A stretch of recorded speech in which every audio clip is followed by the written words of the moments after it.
Hello everyone सानम Koge सगुन दाराम तेहेnya ar midtin nam ni blog re tehen dah pe bujau kak gia to noai sab ka inya to noa ge unboxing hoyok lagi te ar noa lahan na video re pe nyel ka noa hekna parcel ar noa do order le thai in pe pun din lahare ar noai he ekana ar noai awrin laraya ha तेहेnya लड़ाई हुयुक कना तो नोआ parcel हे बार दिन पोरे लड़ाई हुयुक कना तो हिड़िंग उतर लेते हैं जे नोआ पार्सल हे कना मेंते मिद धारे रे सोराव थाहे कना आर तेहेन nyal nyal te nyam किया तो मने किया चलो लड़ा होय लेन गे चेलकान जिनिस हे कना बा हे कना nyal तो दरकार गे कना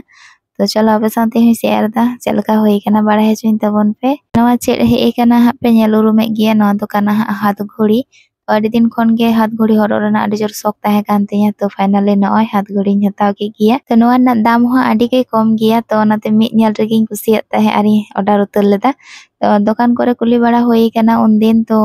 जहां कटी मोने रे लगा ओना घड़ी करे ना दाम दो अड़ी बेसी के को ले ताहे तो नोआ अनुजाई तो नोआ दाम दो ठीक गिया पिया रे आ नॉय इन मा एमनी गिन हता का हा निजरा शौक पूरण लागित तेगे तो उन भागे दामिया दो बई हता ले गिया तो नॉय घड़ी हरो होयोआ और एमनी तेगे नोआ दो मोटामुटी ठीक गिया जहां से हरो इदी हो गानो गिया और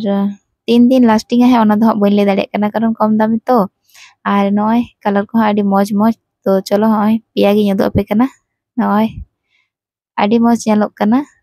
तो चलो अकय अकय पे कुसिया तबोना और चेक लका होई कना अबुस पे बड़ाय चिन तबोना और दाम दो बइन ले पे तबोना तो चाहे को बड़ाय सने पे कमेंट तबोन पे परेर वीडियो री बड़ाय च पे तबोना तो चलो बाय।